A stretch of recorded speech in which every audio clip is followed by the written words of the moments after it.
Terima kasih Bapa Surgawi, kami bersyukur pagi hari ini. Oh, Engkau sangat baik Tuhan. Kami bersyukur. Oh, kami boleh merasakan setiap saat pekerjaan-Mu di dalam diri kami Tuhan. Kami boleh melihat Engkau semakin hari semakin nyata Tuhan. Terima kasih. Engkau menyegarkan kami. Engkau menyinari kami dengan wajah-Mu Tuhan. Haleluya. Haleluya.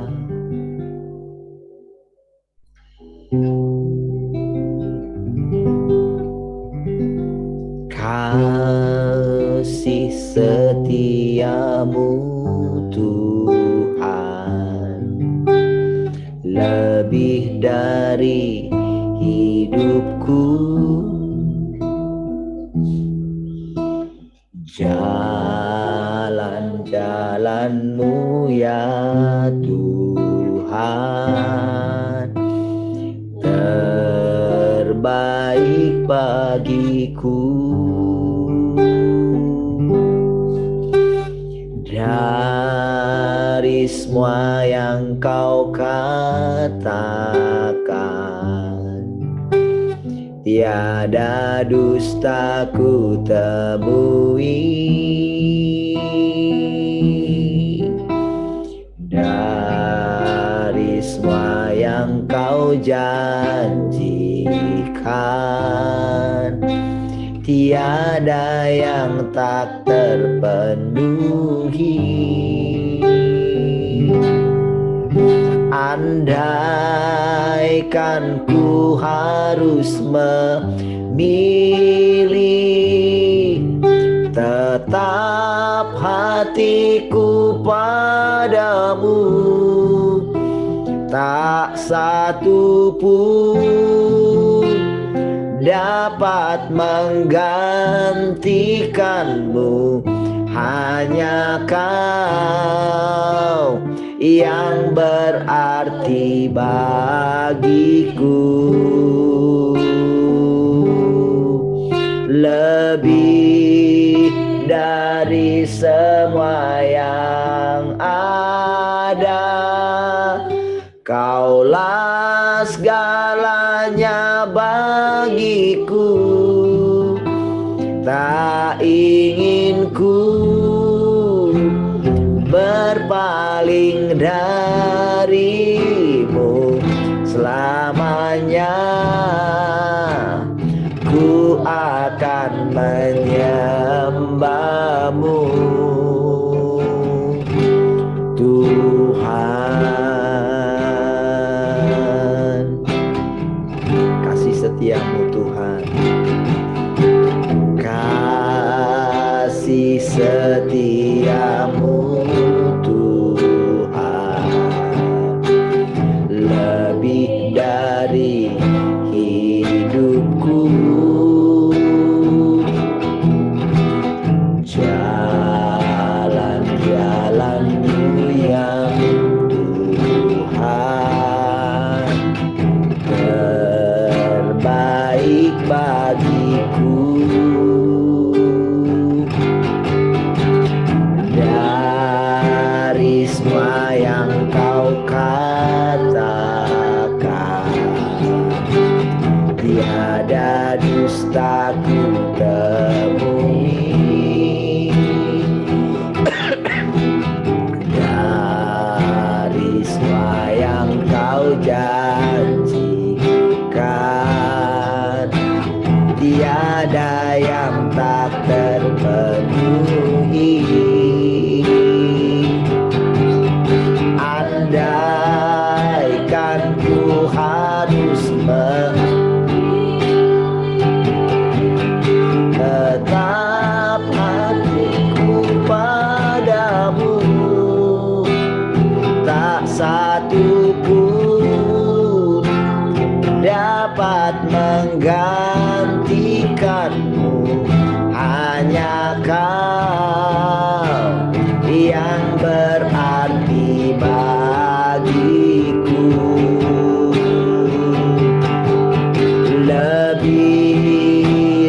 dari semua yang ada. Kaulah segalanya bagiku, tak ingin ku berpaling darimu selamanya. Ku akan menyembahmu. Andaikan ku harus memilih hatiku padamu, tak satu pun dapat menggantikanmu. Hanya Kau yang berarti bagiku, lebih dari semua yang ada. Kaulah segalanya,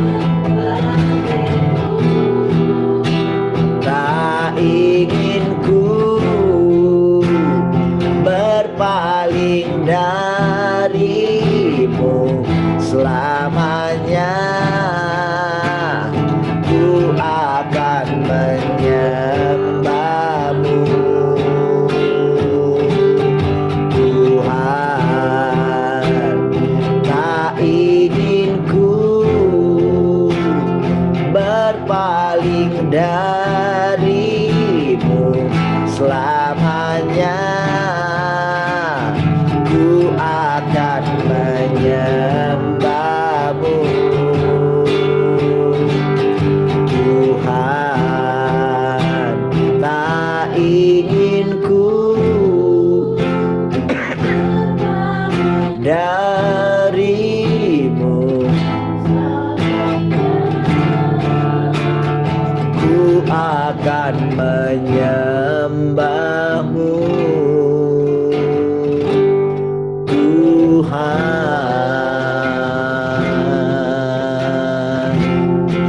Tak ingin berpaling darimu, Tuhan.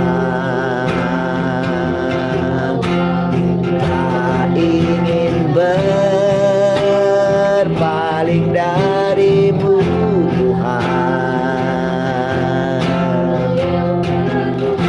Setiap hari Engkau menyatakan pribadimu,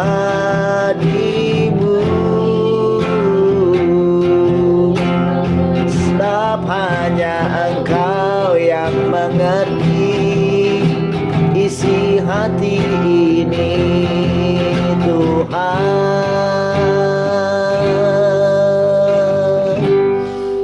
Oh, oh.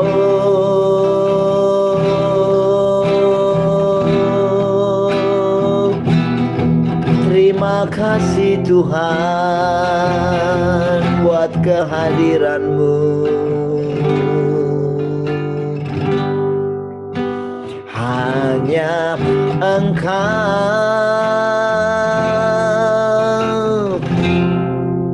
pribadi yang mengenal hatiku. Tiada yang tersembunyi bagimu. Seluruh isi hatiku Kau tahu, dan bawaku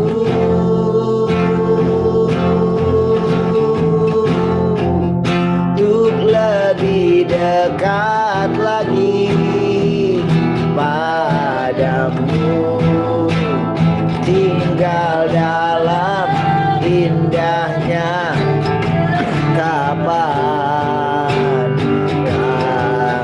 Katakan hanya Engkau Tuhan, hanya Engkau.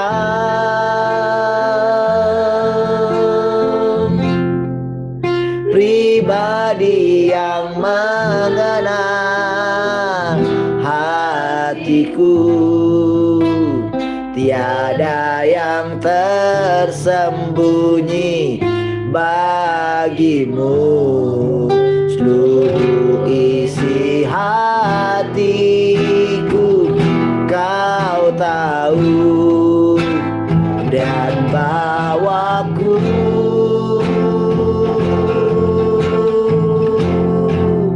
untuk lebih dekat lagi padamu, tinggal dalam indahnya dekapan kasih-Mu. Seperti rusa yang haus, seperti rusa yang haus, itu aliran sungai-Mu.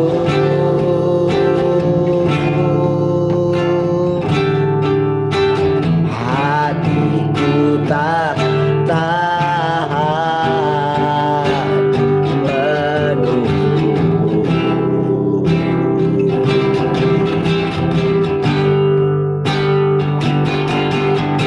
Bagai tanah gersang menanti datangnya hujan,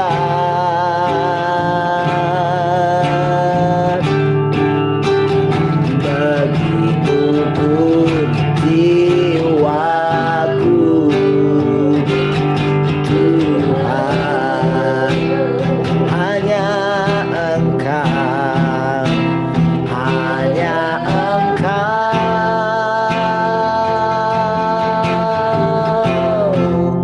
pribadi yang mengenal hatiku. Tiada yang tersembunyi bagimu, seluruh isi hatiku kau tahu, dan bawaku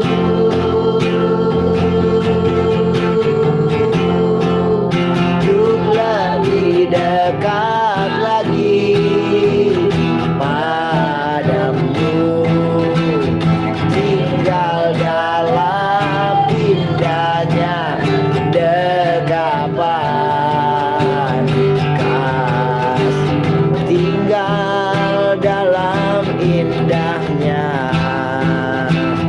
tinggal dalam indahnya dekapan kasih, tinggal dalam indahnya, tinggal dalam indahnya dekapan kasih-Mu.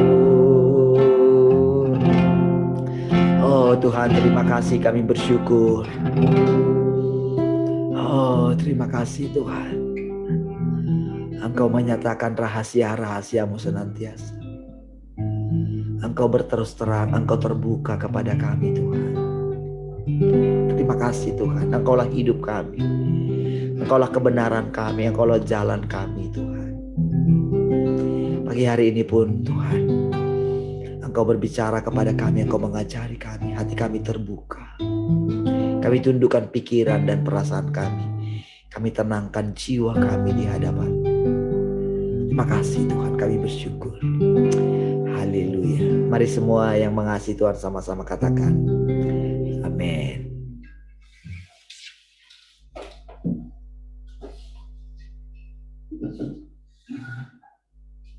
Baik, sekali lagi shalom semua.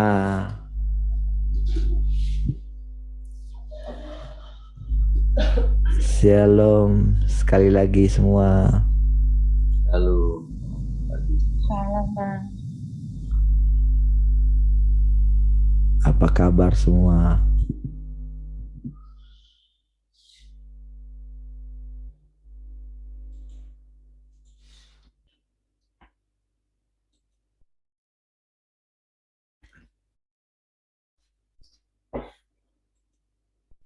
Oke, baik. Nah, tadi malam kita ini sedikit ya kupas tentang bagaimana Paulus ya pertumbuhan dia mengenal Tuhan gitu, yang sesungguhnya gitu. Ya, sampai dari situ kita tahu saudara kalau tanda gitu atau ciri daripada orang yang telah menemukan Tuhan gitu atau ya cirinya adalah yang mulai menemukan Tuhan ya, pribadi Tuhan gitu. Adalah menganggap semua pencapaian sebelumnya itu adalah sampah atau kerugian gitu. Keuntungan-keuntungan gitu yang diperoleh oleh daging gitu itu sebagai kerugian gitu. Kemahiran, fasilitas gitu ya. Apa saja gitu, karunia-karunia gitu ya. Sebagai satu kerugian akhirnya gitu. Karena apa? Karena Kristus gitu. Karena pengenalan akan Kristus lebih mulia dari semua. Ya. Jadi saudara, dari seorang penyembah Allah yang apa namanya? Allah yang tidak kelihatan gitu, berubah menjadi penyembah Allah yang menjadi manusia gitu. Itu penting sekali saudara. Ya, penting sekali kita boleh mengenal Tuhan yang berinkarnasi jadi manusia gitu. Inkarnasinya pertama adalah manusia Yesus gitu. Ya. Makanya saudara memang kita melihat saudara bagaimana di situ memang sangat berbeda sekali antara Kristen dengan Yahudi gitu. Menjadi berbeda sekali gitu. Karena apa? Karena kekristenan itu menyembah Yesus sebagai Tuhan gitu. Nah, namun kan berikutnya gitu perjalanan berikutnya itu apa ya? Karena terlalu tinggi kata mentuhankannya sehingga sama lagi balik lagi seperti apa ya? Seperti menjadikan berhala lagi gitu, saudara. Ya, sehingga Tuhan itu kan beberapa di antara orang percaya kan tidak mengalami sebetulnya perjumpaan secara daging dengan manusia Yesus. Kalaupun ada yang melihat Yesus gitu dalam penglihatan seperti yang kita dengarkan kesaksian, itu kan melihat apa namanya penglihatan gitu atau roh. Berbeda dengan ketika Yesus dulu menampakkan diri dalam rupa manusia, mengambil tubuh manusia kan, ketika menampakkan diri dulu setelah bangkit gitu. Ya, nah jadi saudara, sehingga banyak di antara kita dulu, termasuk saya gitu ya, dulu sangat rindu mendapatkan apa namanya pengalaman-pengalaman adikodrati seperti itu gitu. Ya, apalagi saudara, saya suka gitu membaca buku-buku yang berbau profetik gitu. Ya, jadi cukup banyak sekali ya dari kesaksian-kesaksian dari yang terkenal dengan yang tidak terkenal gitu ya. Bagaimana pengalaman mereka, ada yang sejak dari kecil gitu, dari umur 8 tahun, dari umur 9 tahun gitu ya. Itu benar-benar mengalami pengalaman-pengalaman supranatural gitu. Dibawa ke sorga gitu ya. Itu dan ada orang yang apa namanya sampai dari neneknya saja itu menjaga cucunya ini supaya bisa mengalami hal-hal yang apa namanya ya dari Tuhan gitu. dia jagai, dia kudusin, dia doakan gitu ya. Sampai memang pada akhirnya dia menjadi seorang hamba Tuhan. Walaupun orang itu mengalami juga kejatuhan dalam dosa yang cukup parah juga gitu. Ya, setelah dia terkenal gitu ya. Nah, jadi saudara, dan pemahaman orang tentang pemahaman kekristenan pada umumnya itu rata-rata sama, yaitu menantikan Tuhan yang akan datang itu, saudara, itu pasti menantikan secara apa ya, secara roh dulu gitu. Jadi dibawa ke awan-awan permai. Jadi sudah itu menjadi pengajaran, itu sudah menjadi konsep ya. Jadi itu kayak sudah baku gitu, sudah baku sehingga yang dinantikan orang, makanya yang dinantikan itu gitu tidak terbukakan gitu ya, tidak terbukakan mengenai kedatangan Tuhan itu gitu ya. Nah saudara,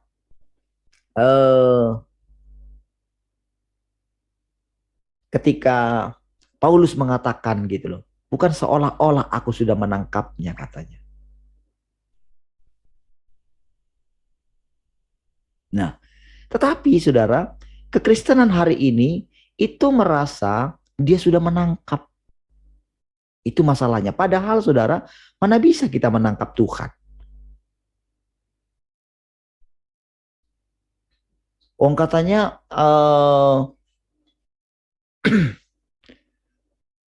bumi ini tumpuan kakinya katanya. Ini kalau kita bicara secara fisik gitu. Mana bisa? Kita seperti setitik, bumi itu seperti setitik air dalam timba. Lalu kita gimana gitu? Betapa kecilnya gitu. Kalau kita perhatikan tata surya juga, saudara.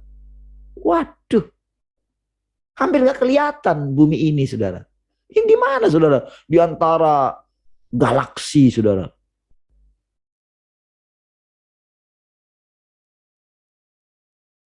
Galaksi aja, saudara, di dalam satu galaksi aja, ya bumi itu kalau misalnya dalam satu galaksi, bumi itu udah kecil sekali. Apalagi di antara beberapa galaksi.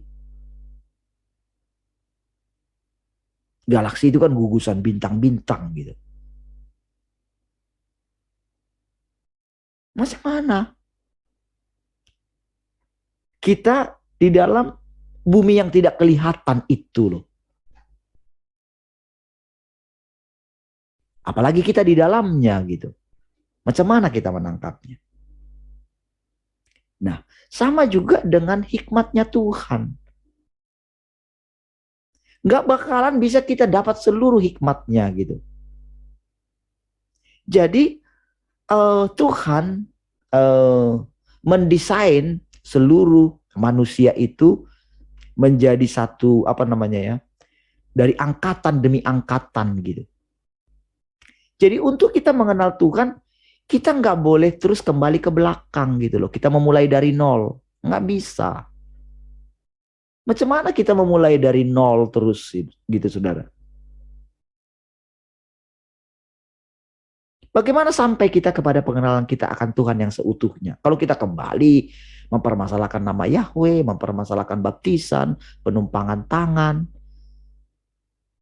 kita kembali kepada Paulus yang harus apa namanya menanggalkan kedagingan segala macam. Tapi itulah tingkat pertumbuhan kita yang sangat dangkal gitu. Kita nggak boleh salahkan diri kita dalam hal itu.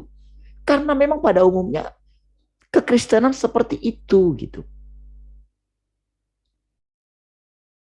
Pada umumnya seperti itu memang, saudara.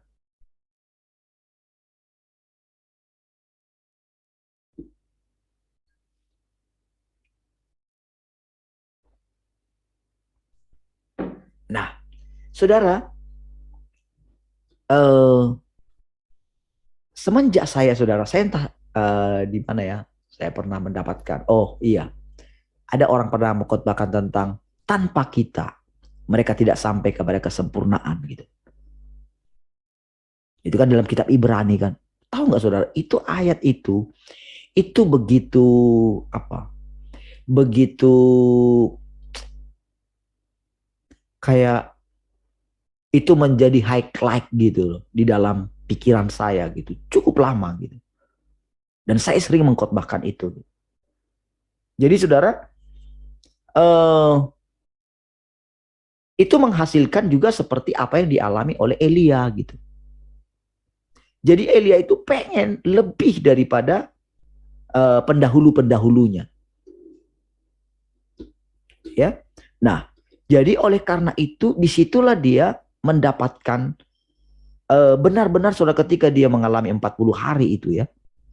Itu disitulah dia benar-benar mengalami bagaimana ternyata dia nggak perlu mengatasi para pendahulu-pendahulunya gitu. Ya. Jadi Rasul Paulus juga demikian gitu. Ada roh itu di dalam dia gitu. Ya. Nah, untuk satu kurun waktu saudara, roh yang seperti itu, ambisi yang seperti itu tidak langsung dipangkas oleh Tuhan. Karena itu dibutuhkan oleh Tuhan gitu, roh yang itu gitu, ambisi itu dibutuhkan untuk apa namanya? Dia boleh mencapai satu tingkat gitu. Setelah sampai nanti di tingkat itu barulah Tuhan nyatakan begini loh gitu. Tetapi memang kita tahu itu agak apa ya? Agak sulit gitu. Agak sulit dipahami. Sebentar ya, stop share dulu. Agak sulit seseorang yang mengalami puncak gitu, baik puncak dalam pengenalannya dia gitu. Nah, jadi begitu Tuhan nyatakan yang baru. Nah, jadi atau begitu diminta dia untuk membuang segala pengetahuannya itu hal yang sulit gitu. Untuk kamu mendapatkan sesuatu yang baru gitu. Kamu mesti buang ini. Belilah daripadaku emas yang telah dimurnikan.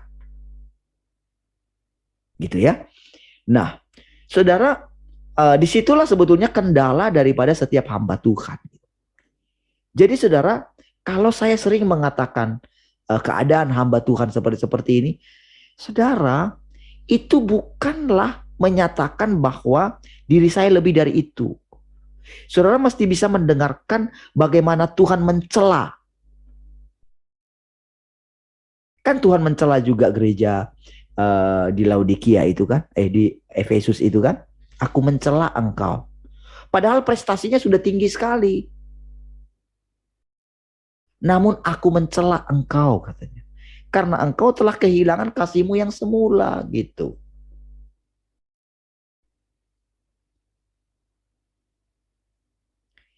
Dari semua gereja itu saudara, itu mereka diizinkan mengalami banyak hal, 7 gereja itu gitu. Hal yang berbeda-beda gitu.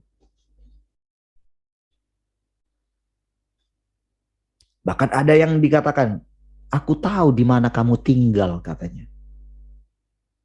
Di tahtanya iblis. Lah, kok Tuhan tahu kok dibiarin gitu.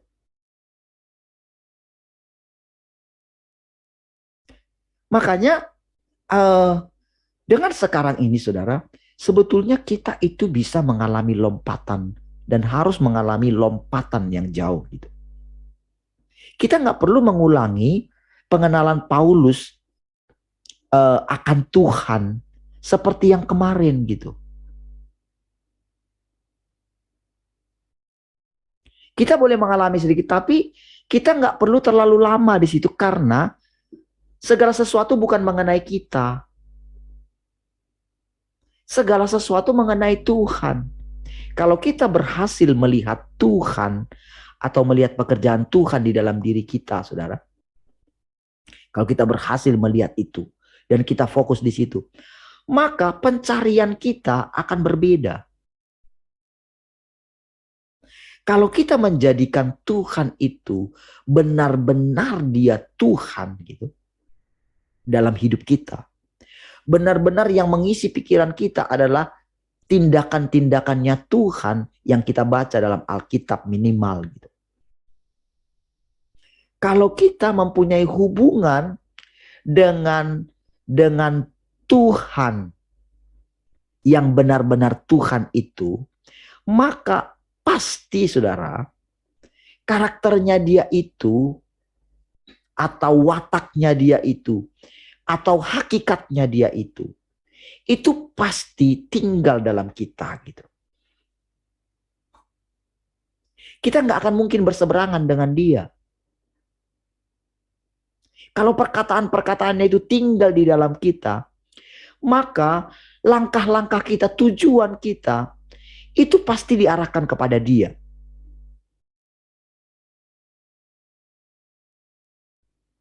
Makanya Tuhan berulang kali mengatakan gitu kepada kita untuk duduk di kakinya gitu. Itulah pekerjaan yang sangat penting hari-hari ini. Jadi ketika dikatakan kita itu percaya kepada Tuhan, bertobatlah gitu. Karena kerajaan sorga sudah dekat. Tapi ketika Yesus datang, kerajaan sorga itu sudah ada di antara kamu. Ketika aku buat mujizat itu, berarti kerajaan sorga sedang ada di antara kamu. Makanya ketika Yohanes Pembaptis itu meragukan tentang Tuhan, Tuhan itu saudara, sedih sekali saudara.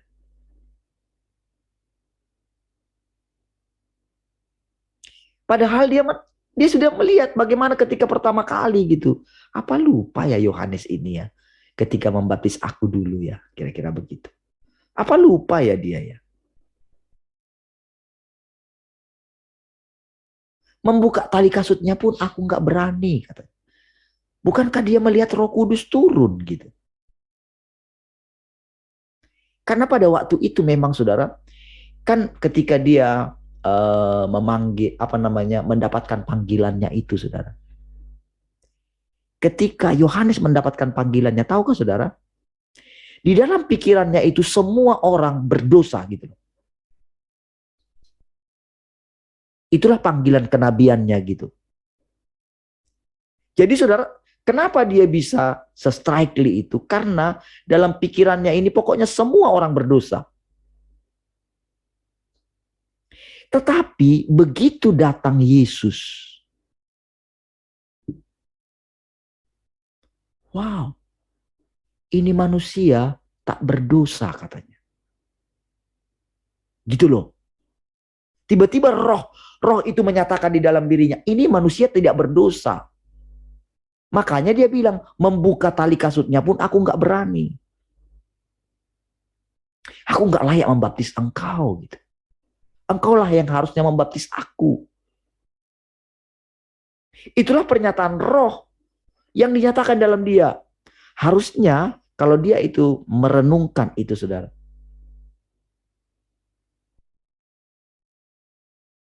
Harusnya dia akan mengikuti Tuhan itu. Namun panggilannya terlalu kuat saudara. Padahal dia sudah bilang dengan mulutnya sendiri, dia harus makin besar, aku harus makin kecil katanya. Tapi dia nggak merenungkan perkataan-perkataan itu saudara, yang keluar dari mulutnya itu. Ya nggak ada yang mengajari dia memang. Dia punya pengalaman sendiri. Dan dia harus mengalami Tuhan yang mengutus dia itu harusnya gitu loh.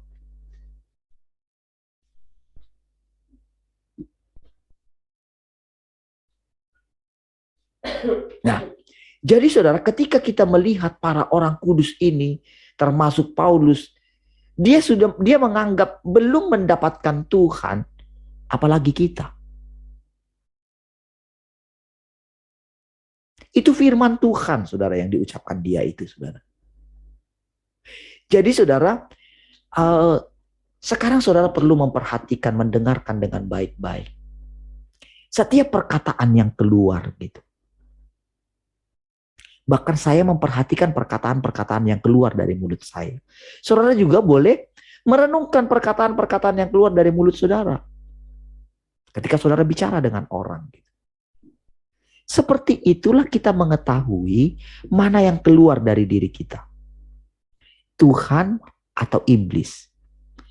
Tetapi ketika kita memiliki pengenalan bahwa Tuhan di dalam semuanya, maka kita memiliki ketenangan. Kita nggak perlu takut gitu. Karena Tuhan di dalam semuanya.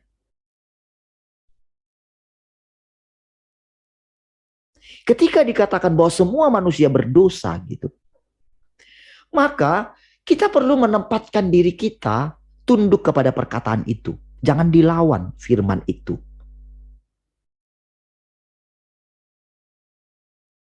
Berarti setiap kali kita datang kepada Tuhan, bukan karena kebenaran kita. Bukan karena kita sudah menjadi benar atau sudah menjadi tidak berdosa, bukan. Kalau ada perasaan itu, kita nggak pernah dibenarkan oleh Tuhan. Rasa haus dan lapar akan Tuhan tidak akan ada kepada kita. Kita merendahkan diri benar-benar duduk di kaki Tuhan, tidak akan bisa. Kita tidak akan bisa serius dengan Tuhan karena kita tertipu. Tertipu apa? Roh pembenaran diri sendiri. Merasa kita itu sudah dekat dengan Tuhan. Kita tahu rahasianya bagaimana dekat dengan Tuhan. Karena karunia-karunia, karena pencapaian yang kita miliki.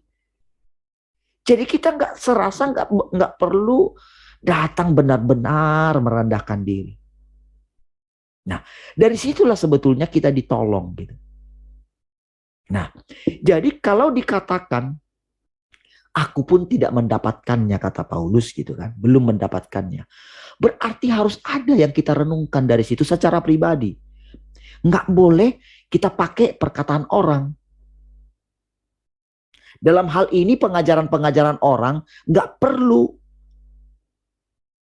Pengajaran manusia maksudnya. Nah, tapi sekarang kita mendengarkan hikmat Tuhan. Menjelaskan semuanya kepada kita. Inilah namanya tingkat kedewasaan kita gitu. Jadi saudara, tingkat kedewasaan itu sebetulnya kan secara jasmani saudara, secara umur kan otomatis kan orang menjadi dewasa.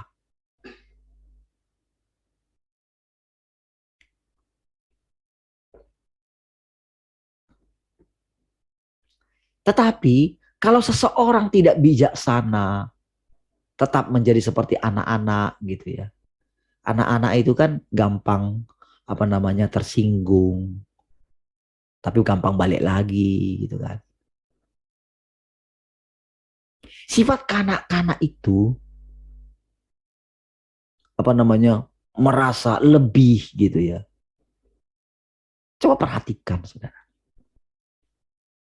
Nah, kalau terus di situ maka dia nggak akan menjadi dewasa gitu. Tapi secara umur telah menjadi dewasa. Nah, begitu kita berbalik kepada Tuhan, begitu kita menerima, mulai memahami gitu. Firman secara secara tepat gitu. Seperti bagaimana adanya firman itu. Maka saudara, pertumbuhan kita akan cepat sekali. Pertumbuhan bukan lagi begini, bukan karena kita melakukan pekerjaan-pekerjaan. Nanti kita akan terjerat di para pelaku pelayanan saja. Jadi banyak orang terikat dengan pekerjaan Tuhan. Tapi tidak tahu apa yang menjadi bebannya Tuhan. Dia terus melakukan pekerjaan dengan harapan dia akan mendapatkan upah, mahkota kehidupan.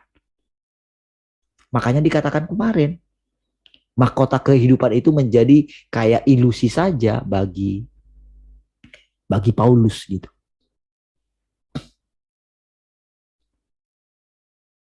Nah, saudara, ketika kita mulai memiliki satu sikap seperti itu. Sikap apa? Sikap bahwa Tuhan itu sangat luas sekali gitu. Sangat dalam sekali. Maka itu membuat setiap hari kita itu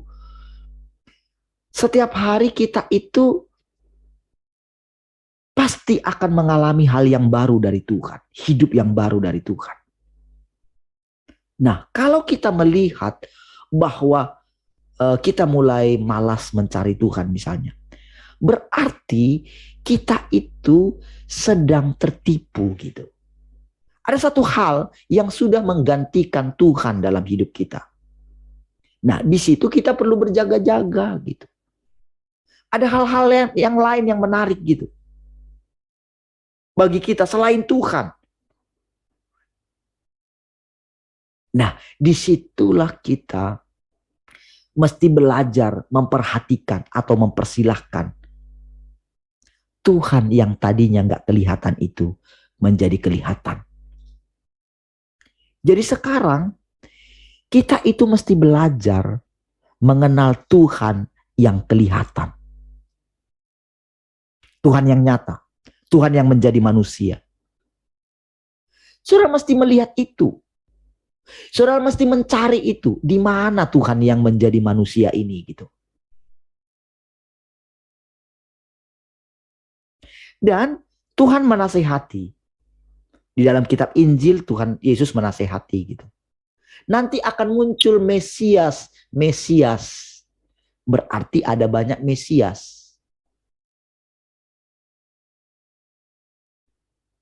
Yang menyatakan akulah dia katanya.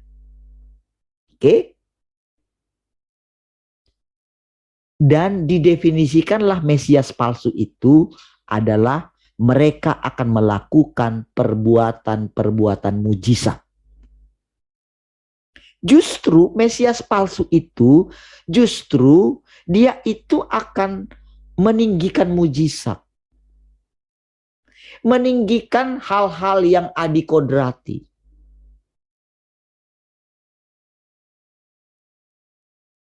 Mereka pasti akan meninggikan diri mereka gitu. Nah, ketika Tuhan mau menampakkan diri melalui seseorang, dia akan cari siapapun, saudara. Jadi, dia pasti akan menjumpai orang-orang yang lapar dan haus akan dia. Lihat prosesnya ya, perhatikan baik-baik prosesnya. Sebetulnya kalau boleh saya mau gambarkan gitu. Beberapa kali rasanya saudara saya mau buat gambaran gitu. Percayalah saudara, ini nggak ada yang mengajarkan kepada saya. Dan saya tidak pernah baca buku-buku yang seperti ini, yang menjelaskan seperti ini. Oke? Nah, jadi kalau saya bisa menjelaskan seperti ini, saudara, itu hanya karena sudah perjalanan yang panjang. Benar-benar saya melupakan diri saya, supaya yang dikatakan Galatia 2 ayat 20 itu, Tuhan itu bisa dengan leluasa berbicara melalui mulut manusia biasa ini gitu. Oke? Nah, saudara, jadi prosesnya dia cari orang, sama kan seperti dia cari Paulus kan, dia temukan Paulus. Dia kan cari orang-orang yang mulai menundukkan dirinya kepada Tuhan, memiliki lapar dan haus akan Tuhan. Makanya di dalam kitab Wahyu, mari yang datang, yang haus datang kemari katanya. Dalam Yohanes pasal 7, ayo semua yang haus marilah minum air yang akan kuberikan. Nah, dia berikan di situ kan. Dalam kitab Wahyu diulangin lagi, yang haus. Nah, jadi saudara, dia akan mencari orang-orang yang benar-benar sudah begini, sudah mencapai, sudah dibuat, dia sudah mengalami kebosanan dengan hal-hal dunia ini gitu. Ya. Nah, jadi ketika kenapa saya bisa memahami bagaimana Abraham itu dipanggil keluar dari Ur Kasdim itu? Kenapa saya bisa memahami keadaannya pada waktu itu? Karena saya juga mengalami hal yang sama. Datang firman itu, tapi saya nggak tahu. Dari 2 atau 3 tahun gitu ketika datang itu. Tapi gimana caranya, saudara? Sudah punya keluarga, sudah punya anak. Gimana caranya? Nah, disitulah saya melihat pekerjaan Tuhan. Disitulah Tuhan menunjukkan orang-orang yang ada di sekitar saya. Disitulah Tuhan pakai pada waktu itu bagaimana para gembala yang lain juga pengen keluar gitu loh. Waktu itu saudara saya tulus sekali saudara mengikuti karena wah mereka ingin apa namanya mau benar-benar ya melayani jemaat tidak seperti ini. Disitulah saya kecelek saudara. Ternyata begitu detik keluar udah berapa lama mulai kelihatan, mulai mementingkan dirinya sendiri. Saya dalam hati, aduh, haleluya. Tapi saudara, saya terus menjalani. Saya ingat sekali ketika pertama kali saya kerja, saudara. Waduh, rasanya itu ya Tuhan. Tapi tahu nggak? Entah kenapa, saudara, saya bisa lolos semua gitu. Jadi kayak pembantunya orang gitu ya. Saya apa namanya mencuci, menservis AC daripada gereja-gereja. Mereka tahu saya pendeta. Bukan anak buah saya yang turun. Mereka melihat bagaimana saya bawa sepeda motor gitu. Dan mereka tahu saya dulu di gereja besar. Mereka tahu, rata-rata tahu gitu. Tapi saudara saya bisa lolos itu. Saya mulai melihat. Oh, seperti ini ya caranya Tuhan ya. Dia perhatikan semua saudara tindakan-tindakan kita saudara. Lewat panjang gitu ya. Ketika saya berdebat dengan Tuhan masalah sakit penyakit saya gitu. Ketika saya berdebat dengan Tuhan masalah penghidupan saya gitu. Cukup panjang gitu. Jadi saudara, saya mulai mengerti, oh seperti ini ya caramu ya melihat manusia itu Tuhan. Engkau seperti ini ya berkelana ya. Ketika engkau mendapatkan seseorang ya Tuhan. Bagaimana engkau menaklukkan hatinya ya. Jadi saudara dengan itu, tahulah saya bahwa Tuhan itu mulai menyatakan dirinya. Jadi saya ingat sekali itu saudara, ketika mulai menyadari keadaan itu. Jadi ibaratnya semua perjalanan saya itu saudara, itu benar-benar rasanya itu seperti hidup, seperti satu film gitu. Panjang gitu. Mulai melihat itu, mulai saya melihat hal-hal yang terjadi. Iya, kenapa saya begini? Kenapa saya begini? Kenapa muncul begini? Kenapa saya jadi kayak arogan seperti itu? Itu semua dalam perenungan. Ketika Tuhan kasih satu dasar, jangan pusingkan masalah salah dan benar katanya. Di situ benar-benar saudara, saya agak memiliki satu keamanan gitu. Ketenangan gitu. Oh, begitu ya. Ketika saya mulai melihat bahayanya gitu. Saya dikasih pelajaran tentang Musa misalnya. Berikhtiar membunuh dia. Jadi di dalam ini saudara, selalu ada begini saudara. Bahwa ada satu takut akan Tuhan. Yang semakin hari semakin tinggi. Jadi saya ingat dulu ketika saya dulu keluar dari gereja yang besar itu saudara. Itu saya dengarkan perkataan ini saudara ketika sulit gitu ya. Jadi memang pas sebelum mau keluar itu kami sudah sering doa setiap hari saudara. Saya ajak para penjaga menara itu ya. Saya ajak mereka terus, saya ajarin mereka tiap pagi. Makanya mereka juluki saya itu guru besar dulu.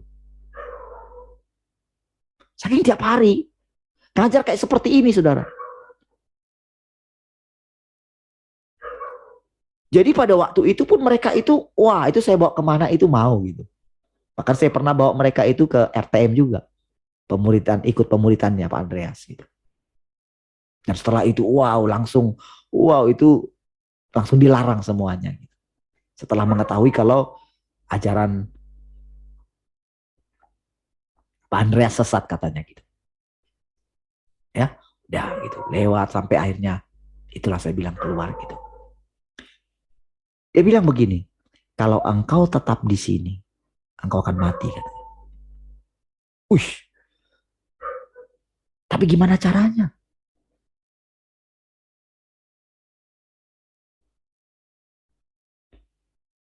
Pada waktu itu saudara bisa saja saudara pemikiran begini, harusnya kamu keluar baik-baik. Misalnya begitu kan? Bisa aja dong. Setelah muncul berikutnya, oh kamu keluar. Oke. Tetapi Tuhan yang mengenal kita.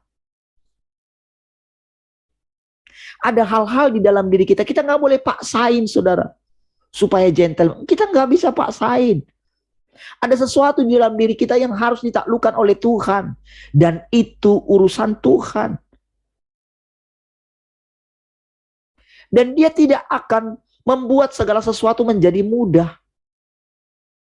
Dia membuat kita memilihnya.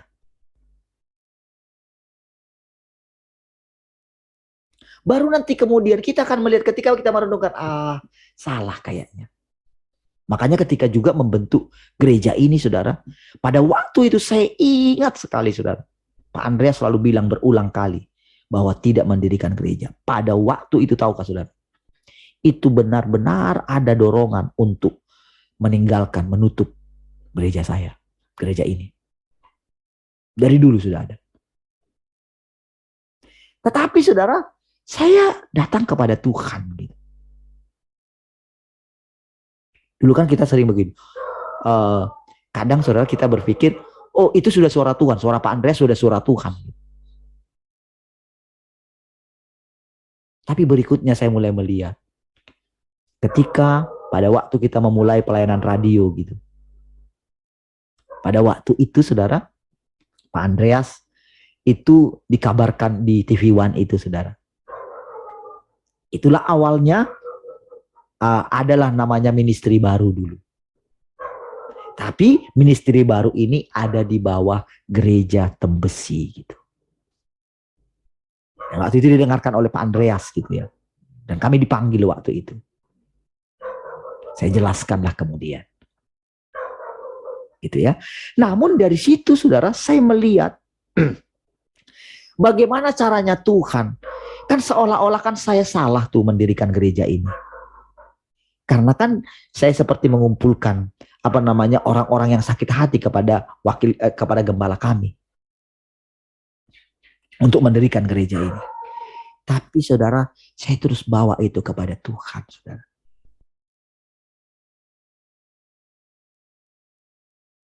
Dari situ benar-benar saya tidak ingin mengembangkan atau membangun memperbesar gereja ini.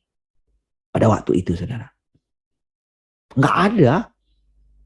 Nggak pernah saya paksain orang mau datang ibadah. Nggak pernah. Bahkan kita lihat saudara bagaimana. Berapa lama kita main gitar. Ibadah main gitar saudara. Berapa lama?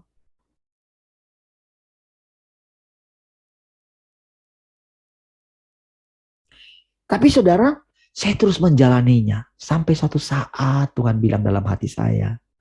Semua orang-orang yang berasal dulu dari sana akan keluar gitu.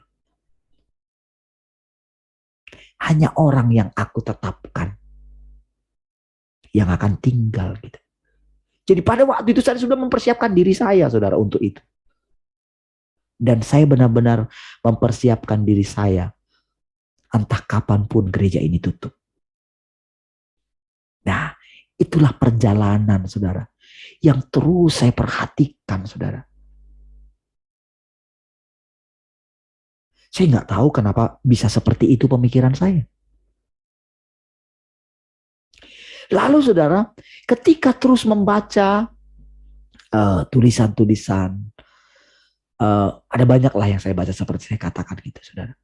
Saya membaca, mempelajari sejarah kejatuhan para hamba Tuhan. Keruntuhan daripada gereja-gereja Tuhan yang tadinya wah. Saya memperhatikan bagaimana gereja yang ada di Korea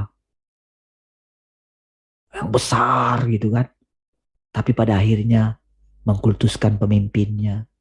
Akhirnya pada waktu itu ada seorang nabi bilang bahwa pelita itu, kaki dian itu akan diangkat dari Korea dibawa ke Indonesia.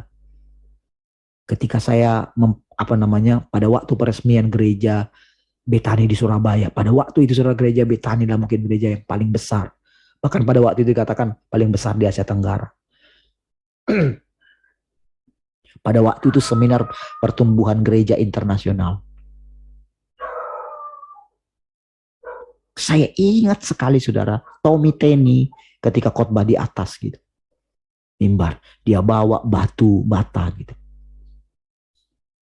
Kalau gereja ini tidak mencari Tuhan, maka gereja ini akan runtuh. Tidak akan ada batu yang berdiri di atas batu ini. Dia bawa batu itu saudara. Dia bungkus pakai itu, dia buka batu bata itu saudara. Dan kenyataan saudara.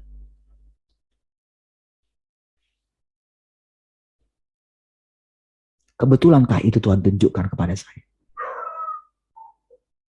Kebetulankah saya hadir di sana? Nyata saya hadir di sana. Dan saya melihat sendiri kehancuran daripada pelayanan itu. Sampai terakhir ada teman yang ke sana, dia bilang, gereja itu nggak pernah lagi dipakai untuk ibadah.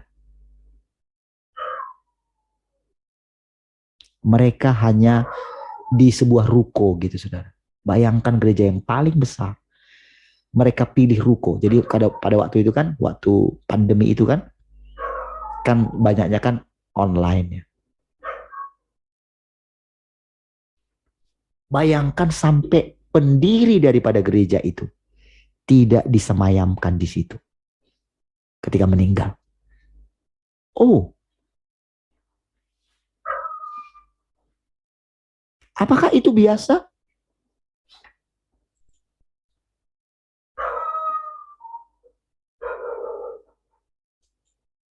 Apakah dengan itu saudara, saya sedang menganggap gereja kita lebih dari situ? Bukan. Tuhan yang sedang menunjukkan ini loh.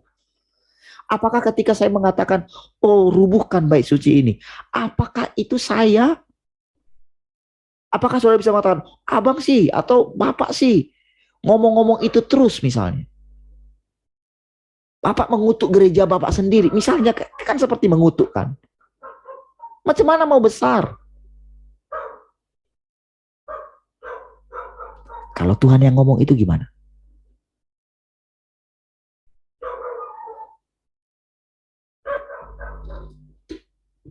Tapi apakah segala sesuatu Tuhan? Tidak. Kita belajar, disitulah kita bisa boleh melihat. Ketika Yesus mengatakan, kalau boleh lalukanlah cawan ini daripadaku. Jangan kehendakku yang jadi. Tapi kehendakmu lah yang jadi. Sementara di sisi lain dibilang, kalau engkau melihat aku, engkau sudah melihat Bapa. Disitulah kegagalan orang dalam menghidupi Yesus. Mereka terlalu meninggikan Yesus itu sebagai Allah, terlalu di situ. Tidak bisa mengenal dia sebagai manusia biasa. Makanya ketika orang menerima Yesus, ketika dia mendengarkan perkataan, roh yang ada padamu lebih besar dari segala roh yang ada di dunia ini gitu. Yang muncul apa? Daging kita yang muncul.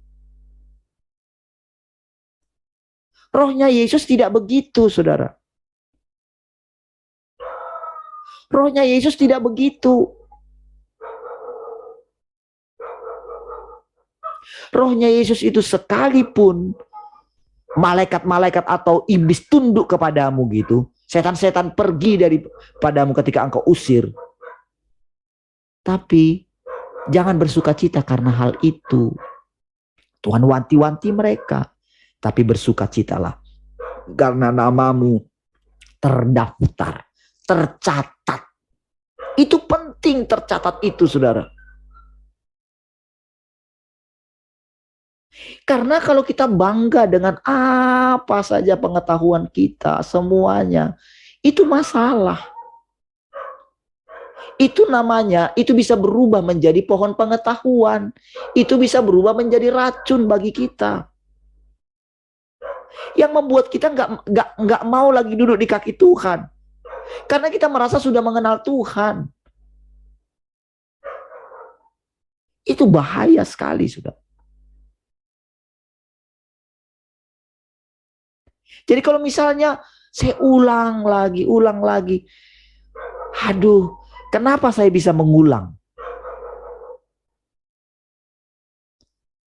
Tahu kenapa saya bisa mengulang? Kalau bukan karena Tuhan cerahkan, nggak mungkin saya bisa mengulangi perkataan-perkataan yang sama. Nggak mungkin.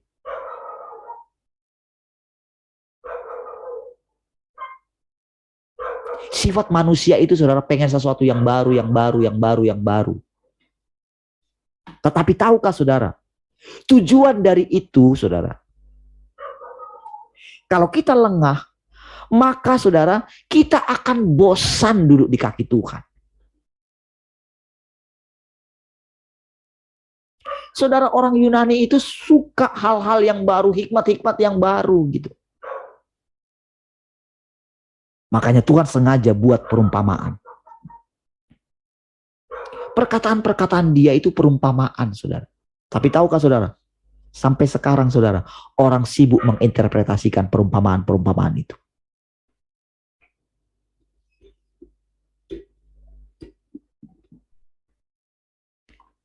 Ketika Nikodemus datang menghampiri Tuhan malam-malam itu,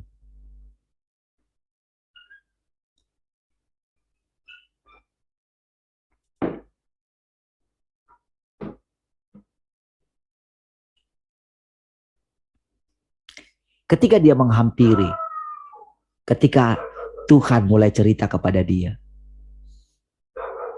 wah itu kebingungan, padahal dia itu ahli Taurat. Dia seorang guru, saudara. Seorang pengajar Israel. Nggak mengerti apa yang dikatakan oleh Tuhan. Bagaimanakah aku masuk kembali kepada rahim ibuku, katanya. Kamu ini gimana sih? Katanya kamu guru. Katanya kamu pengajar Israel. Kamu nggak ngerti perkataan itu. Bayangkan saudara, seorang guru yang disegani.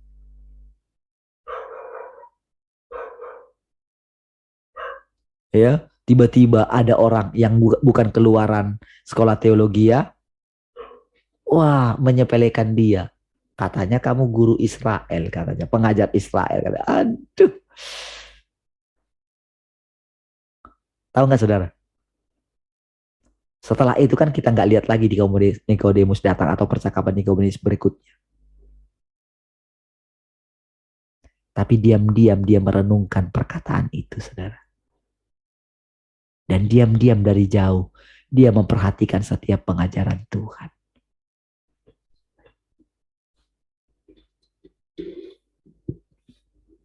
Nah, saudara, dari perjalanan itu, saudara, disitulah kita melihat, disitu saya memperhatikan, oh gitu caranya ya. Lalu Tuhan mulai menunjukkan, Abraham begini, Daud begini, Daniel begini, ini begini. Tuhan mulai ceritakan gitu. Oh, gitu ya. Dia mulai ceritakan bagaimana caranya. Mungkin kan orang akan kaget gitu ya. Gimana saya bisa menjelaskan firman Tuhan yang maha kuasa itu? Saya nggak pernah ikut perkumpulan mereka.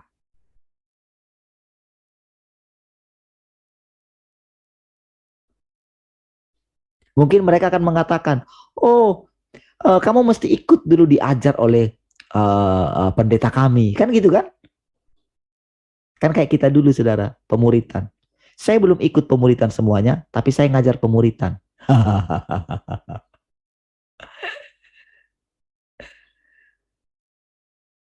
Orang-orang mungkin gimana gitu. Saya hanya ikut buku 12 dan 13. Toka karyanya gitu. Tapi sebelum itu saya sudah ngajar gitu.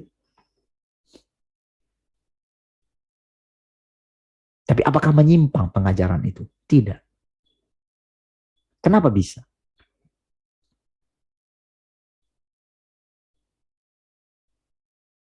Disitulah kita melihat Tuhan itu sendiri yang mengajar kita. Bukan manusia. Disitulah digenapi bahwa Bapa sendiri yang akan mengajari kita. Nah, jadi saudara ketika mulai semakin jelas, ini semakin jelas saudara Tuhan menceritakan tentang dirinya.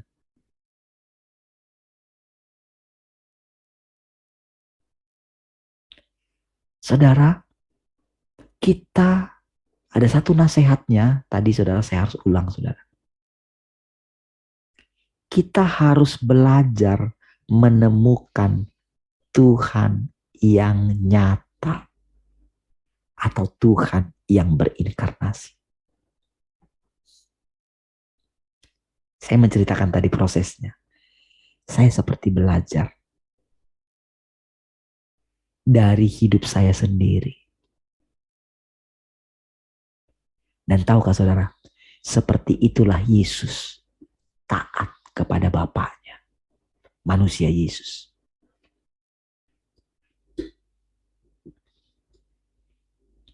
Makanya hanya Tuhan yang berinkarnasi yang bisa menjelaskan. Roh gak bisa. Allah roh itu gak bisa. Tapi saudara, ketika kita menerima Tuhan yang berinkarnasi itu, maka dia bilang, dia juga akan membawa Bapaknya. Ingat itu? Yesus kan akan membawa Bapaknya katanya kan?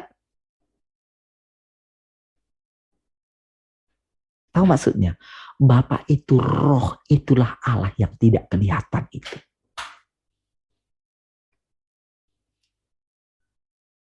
Dia bawa nimbrung. Jadi saudara, ada Tuhan yang berinkarnasi itu. Jadi kita boleh sesaat. Dan memang harus memisahkannya. Karena hanya dia yang dianggap anak. Tapi dia bilang dalam Yohanes pasal 12. Dia itu kalau gandum itu tidak jatuh ke tanah, dia akan satu saja. Tapi kalau dia jatuh ke tanah, dia akan menghasilkan buah. Banyak buahnya. Berarti apa saudara? Akan muncul Yesus yang lain. Dan harus inilah yang bertumbuh di dalam masing-masing kita. Yang mana? Selama ini saudara kita itu mengenal, menyembah Allah yang tidak kelihatan. Dan semua orang itu punya perspektif yang berbeda tentang Allah yang tidak kelihatan ini. Agama Muslim bilang begini, agama Buddha bilang begini. Dan yang lebih parah, ada begitu banyak sekali sekte atau aliran di dalam kekristenan. GBI saja sudah banyak sekali alirannya.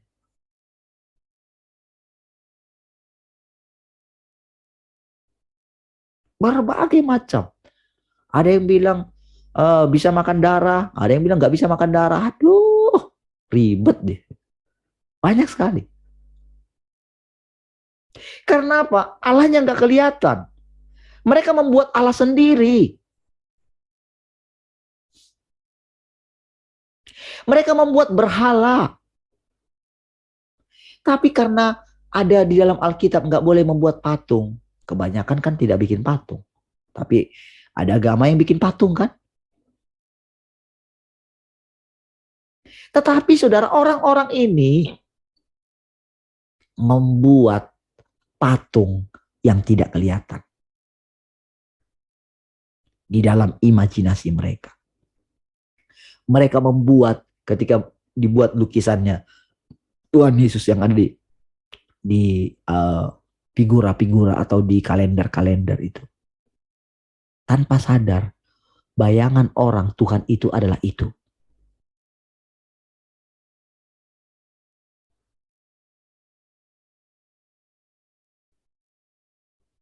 Dan kalau orang mengalami penglihatan di alam roh gitu,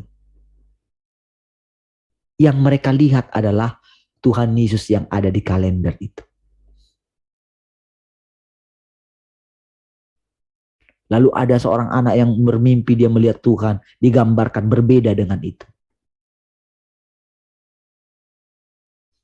Tapi tahukah saudara, itu kan penyesatan.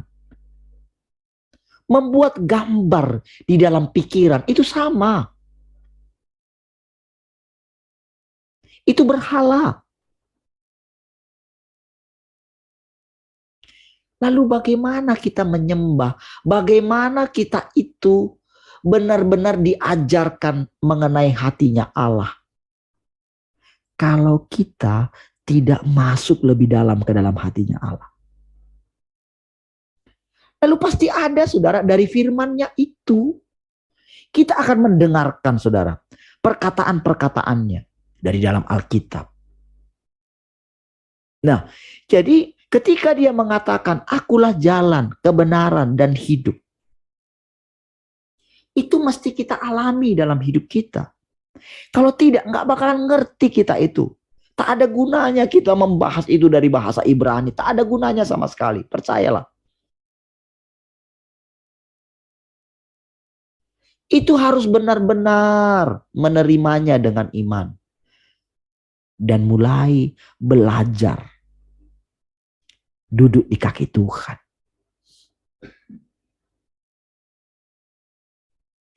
Saudara,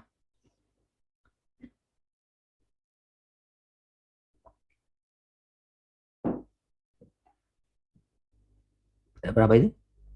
50.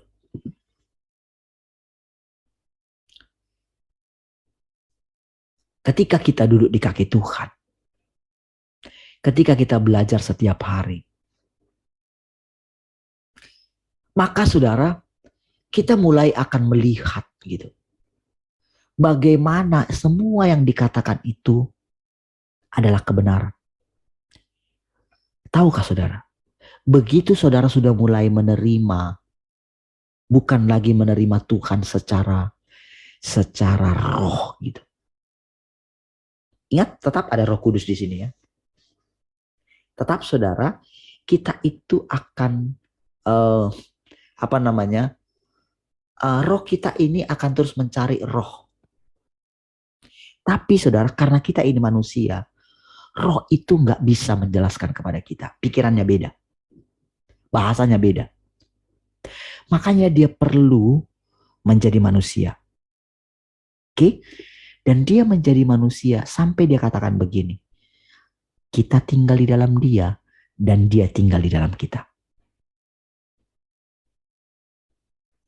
Tuhan nyatakan segamblang itu. Kira-kira kalau aku tinggal dalam kamu, mungkinkah kamu sakit? Ya nggak mungkin ya Tuhan. Terus, kalau kamu sakit, berarti kalau kamu tinggal dalam aku, apakah aku sakit? Berarti masalahnya di mana? Kalau kamu nggak makan, apakah aku makan gitu? Mungkinkah begitu?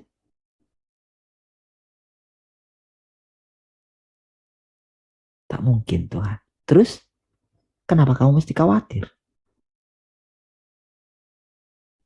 Kalau kamu dianiaya, bukankah aku yang dianiaya?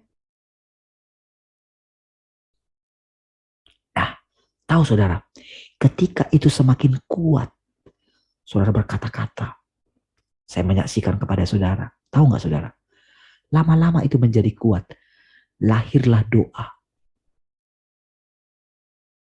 Doa apa saudara? Disitulah yang dikatakan Tuhan, aku akan membawa Bapakku katanya. Oke, dia bawa Bapaknya. Makan sama-sama kita. Itulah rohnya, itu yang akan mencerahkan. Nah, disitulah kita mulai menaikkan doa seperti yang dinaikkan oleh Tuhan Yesus. Aku dan Bapa satu. Kalau engkau lihat aku, engkau sudah lihat Bapa. Itu saudara, itu berkali-kali saudara terus itu datang. Lalu seperti ada yang mengingatkan. Jadi saudara, ketika saya merenungkan tentang kumpulan roh orang-orang benar itu saudara, yang sudah disempurnakan itu. Di situ saudara, seperti mereka itu memberikan nasihat-nasihat. Perkataan Paulus muncul. Walaupun dalam rupa Allah tidak menganggap setara dengan Allah sebagai milik yang harus dipertahankan. Itu kan saudara ingat saudara, sampai saya khotbahkan berulang-ulang. Khotbahkan berulang-ulang. Terus terus sampai hafal gitu. Saya bukan menghafal, tapi karena saya sering mengulang-ulang, jadi hafal. Sehingga saudara, itulah kekayaan daripada karakter Allah itu. Ingat lagi perkataan Tuhan. Kalau engkau bisa mengusir setan, jangan kamu bangga karena itu.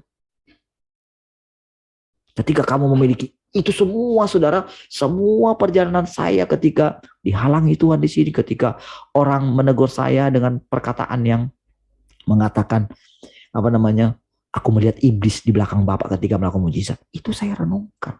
Saya nggak tersinggung dengan itu. Padahal yang ngomong itu kehidupannya bagaimana? Mungkin batu sandungan. Kehidupan berkeluarganya, suaminya, anaknya. Tapi saudara, saya bisa mendengarkan nasihat Tuhan melalui itu. Karena apa saudara? Karena belajar terus menantikan Tuhan. Itu lagi semangat-semangatnya saudara. Saya mulai melihat saudara, di mana bahayanya ketika Tuhan percayakan dirinya kepada seseorang. Selanjutnya diajarin lagi nasihatnya Musa gitu. Tuhan berikhtiar membunuh dia katanya. Wow. Itu benar-benar saudara dalam hati saya begini. Deg-deg selalu.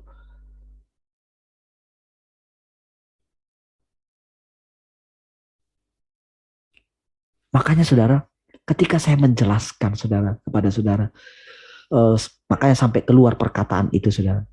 Perkataan yang saya katakan, lebih baik keluar, atau saya mengatakan, saya lebih baik Bapak tidak ada di sini dulu gitu ya. Tahukah saudara, belakangan mulai muncul Tuhan terangkan gitu loh. Tuhan mulai tunjukkan, apalagi begitu banyak yang ini ya, yang meninggal itu beberapa dari antara kita gitu. Saya mulai melihat, Tuhan, serius kali kah? Seserius itukah Tuhan?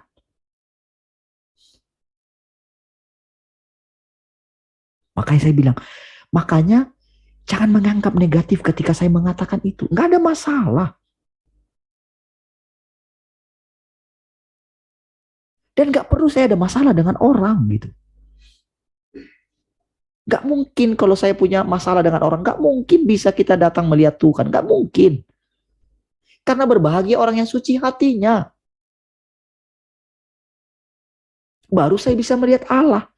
Kalau nggak suci hati kita, nggak bisa kita melihat Allah. Itu kebenaran. Jadi belajarlah memperhatikan perkataan Tuhan. Jangan hanya mengikuti, perhatikan ini nasihat. Jangan hanya mengikuti Allah yang ada dalam hatimu.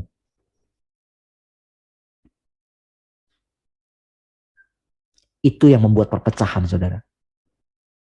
Karena engkau merasa punya Allah. Saudara harus belajar mengenal Allah yang berinkarnasi menjadi manusia. Dan dalam hal ini, saudara, kalau saudara mendengarkan perkataan ini dari mulut seseorang, kalau engkau mendengarkan hari ini perkataan itu, jangan keraskan hati. Kan saya sudah menceritakan semuanya. Adakah di situ, saudara, saya meninggikan diri saya? Adakah? Kalau saudara tertipu dengan itu, buang itu, saudara. Tak ada itu. Kita meninggikan Tuhan. Kita meninggikan Allah yang di sorga juga. Allah yang sesungguhnya itu. Yahweh, Yesus, sama Tuhan yang Maha Kuasa. Tapi kali ini dia memakai nama yang baru. Tuhan yang Maha Kuasa.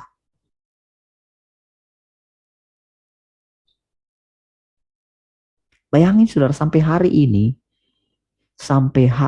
ini saya tidak menemukan kalau firman Tuhan yang Maha Kuasa atau gereja Tuhan yang Maha Kuasa itu, saya tidak menemukan, bahkan saya tidak tahu nama daripada orang itu sampai hari ini.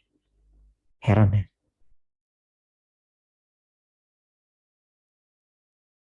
Dan memang saya tidak pernah digerakkan mencari nama itu. Bayangkan saudara, saya yang pertama kali jumpa, lalu saudara mungkin mengatakan kepada saya, mau dibawa kemana gereja ini? Gitu. Saya mau bawa kemana? Saya nggak bawa kemana-mana. Emang saya yang bawa gereja ini? Sudah salah saudara perkataan itu. Saya nggak akan bawa kemana-mana gereja ini. Tuhan yang akan bawa. Oh, Tuhan itu, saudara. Kalau kita bisa bicara dari hati ke hati. Kalau engkau datang kepada Tuhan. Kalau engkau mau menjadi murid. Engkau bisa tanya banyak hal. Makanya saudara, mulai menyadari bahwa Tuhan ada di antara kita. Bukan seperti yang dulu pengertiannya saudara. Bukan roh. Dia nyata. Mengambil tubuh manusia. Namun sebelum itu berkembang banyak saudara. Sudah mulai banyak. Kalau di negara-negara lain sudah banyak. Ya, cepat sekali. Baik saudara ya. Puji Tuhan. Saudara sudah jam 6 ternyata ya. Sekitar anak-anak. Renungkan Tuhan seperti perkataan-perkataan. Dengerin saudara. Saudara mesti serius loh. Kadang-kadang kalau berkali-kali saya katakan. Rasanya gitu di dalam hati saya itu. Ada. Belajar kenali Tuhan.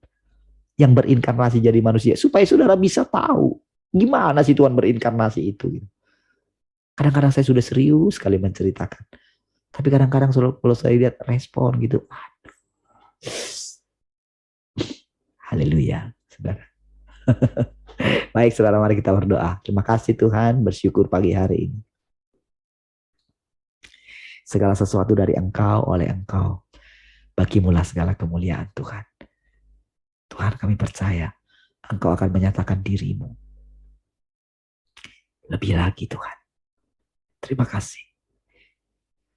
Kami bersyukur sepanjang hari ini. Kami boleh menghidupi Engkau. Dan Engkau hidup di dalam kami. Terpujilah Tuhan untuk selama-lamanya. Mari kita semua yang mengasihi Tuhan sama-sama katakan amin. Baik, puji Tuhan. Tuhan Yesus memberkati semua.